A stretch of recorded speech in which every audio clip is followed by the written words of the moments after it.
আজ আমি আপনাদের জন্য মুখে জল আনা একটা রেসিপি নিয়ে চলে এসেছি। বাই দ্য ওয়ে, আমি আপনাদের Trisha and welcome to my channel Trisha tasty ট্রিটে। আর আজকে আমি বানাচ্ছি মুখে জল আনা টক ঝাল মিষ্টি কুলের আচার। তাহলে চলুন শুরু করা যাক।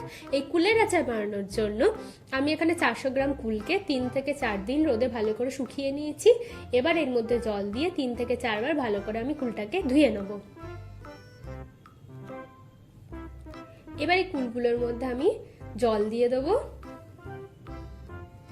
দিয়ে 1 ঘন্টার জন্য এটাকে এইভাবেই রেখে দেবো। চলুন ততক্ষণ আচারের মশলাটা বানিয়ে নিই। এই আচারের মশলাটা বানানোর জন্য একটা বোলের মধ্যে আমি দেব 2টো তেজপাতা, 4টে শুকনো লঙ্কা, 1 চামচ মতো জিরে, 1/2 চামচ মতো মৌরি, 1 চামচ ধনে গুঁড়ো, 1/2 চামচ মতো গোলমরিচ। এবার এটাকে ভালো করে ভেজে আমি গুঁড়ো করে নেবো। এবার কড়াইয়ের মধ্যে বেশ কিছুটা জল দিয়ে ভালো করে গরম হয়ে গেলে এর মধ্যে আমি 400 গ্রাম মতো গুড় দিয়ে দিচ্ছি। আর গুড়টাকে আমি ভালো করে গলিয়ে নেব। দেখুন আমাদের গুড়টা কিন্তু একদম রেডি। চলুন এবার আমরা আচারটা বানানো যাক।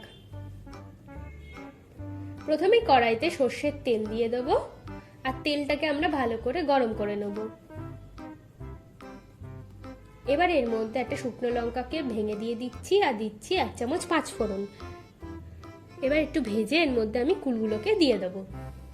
কুলগুলোকে দেওয়ার পর আমি কুলগুলোকে ভালো করে ভেজে নিচ্ছি মিডিয়াম আঁচে। দেখুন কুলগুলো কিন্তু আমাদের ভালো করে ভাজা হয়ে গেছে। এবার আমি গুড়ের জলটা এইভাবে আমি একটু ছেঁকে দিচ্ছি, এতে গুড়ের ভেতর যে নোংরাগুলো থাকে ওগুলো আচারে যাবে না। এবার আমি মিডিয়াম আঁচে সময় ধরে এটাকে ভালো করে মিশিয়ে নেব।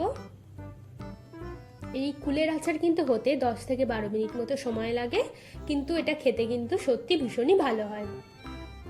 দেখুন কথা বলতে বলতে কিন্তু আমাদের কুলের আচারটা একদম রেডি হয়ে গেছে, আর জলটাও অনেকটা শুকিয়ে গেছে। এবার এর মধ্যে আমি 5 থেকে 6 চামচ তেঁতুলের জল দিয়ে দিচ্ছি, দেবো 1 চামচ মতো ভাজা মশলা, আর দেবো স্বাদ মতো বিট নুন। ব্যাস, এবার সবকিছুকে আমি খুব ভালো করে মিশিয়ে নেব। আর দেখুন এটা কতটা টেস্টি লাগছে আর কতটা লোভনীয় লাগছে। চলুন এবার এটাকে আমরা সার্ভ করে নিই। আমার ভিডিওটি যদি আপনাদের ভালো লেগে থাকে তাহলে প্লিজ একটি লাইক করবেন, প্রচুর শেয়ার করবেন। এরকম আরো ভিডিও পেতে আমার চ্যানেলটিকে সাবস্ক্রাইব করবেন। টাটা।